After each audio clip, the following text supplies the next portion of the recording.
होता है। बच्चों को ब्रेक समस्या होती है इसमें कि त्रिकोणमिति क्या होता है सर, कैसे कैसे इसमें क्वेश्चन आते हैं, कैसे सॉल्व किए जाते हैं, उसका एकदम बेसिक कंसेप्ट जीरो से लेवल से उठाऊंगा, एकदम बिल्कुल अच्छे से समझाऊंगा। एग्जाम्पल के साथ साथ मैं एक क्वेश्चन भी बताने का कोशिश करूंगा और पूरा पर इंट्रोडक्शन इसके बारे में जानेंगे कि त्रिकोणमिति होता क्या है। तो सबसे पहले हम ये जानेंगे कि जो त्रिकोणमिति है ना, ये ट्रिगोनोमेट्री ट्रिगोनोमेट्री किस शब्द से लिया गया है? ग्रीक शब्द से लिया गया है। किससे लिया गया है? ग्रीक शब्द से, है ना। ट्रिगोनोमेट्री किससे लिया गया है? ग्रीक शब्द से लिया गया है। और ग्रीक शब्द में यानी कि त्रिगोनोमेट्री को कितने खंडों में विभक्त कर दिया गया था? ग्रीक शब्द में कितने खंडों में विभक्त किया गया था? 3 खंडों में। कितने में? 3 खंडों में। यानी कि पहला ट्री से लिया गया है, दूसरा गौन से लिया गया है और तीसरा मेट्रोन से लिया गया है ना। ये तीनों हमारे ग्रीक वर्ड है, त्रिकोणमिति के हैं। किसके हैं? त्रिकोणमिति ट्रिगोनोमेट्री का है ना। किसका है? ट्रिगोनोमेट्री का। तो त्रि का मतलब होता है 3, और गौन का मतलब क्या होता है बाबू? भुजाएं। क्या होती है? भुजाएं। और मेट्रोन का मतलब क्या होता है हमारा? मेट्रोन का मतलब क्या होता है? माप होता है। क्या होता है? माप होता है। इन तीनों भुजाओं का माप के बारे में त्रिकोणमिति हमारा बताता है।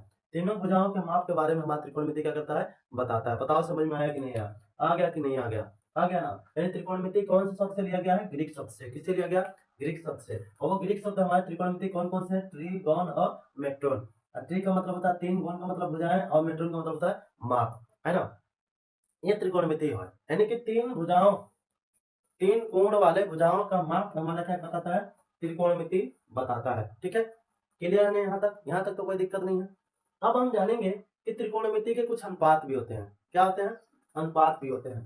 तो त्रिकोणमिति का अनुपात, त्रिकोणमिति त्रिकोणमिति अनुपात, तो त्रिकोणमिति का जो अनुपात होता है वही हमारा त्रिकोणमिति अनुपात कराता है। क्या कहलाता है? त्रिकोणमिति अनुपात। अब कहेंगे त्रिकोणमिति अनुपात क्या होता है? जैसा कि हम लोग जानते हैं किसके रूप में आता है? साइन थीटा के रूप में आता है ना। cos थीटा के रूप में आएगा, फिर उसके बाद से sec थीटा के रूप में आएगा, कोसेक क्या आता है ना।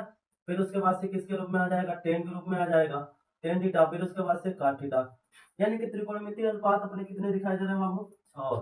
कितने हो गए? 6। ऊपर में 3, ऊपर में 3 हो गए, नीचे में 3 हो गए। टोटल कितने अनुपात होते हैं त्रिकोणमिति के? 6 होते हैं। क्या होते हैं? 6 होते हैं। बात समझ में आया कि नहीं आ गया? आ गया कि नहीं आ गया? अब कहोगे सर त्रिकोणमिति अनुपात क्या होता है? ये त्रिकोणमिति अनुपात, मान लीजिए 6 लोग हैं, त्रिकोणमिति अनुपात में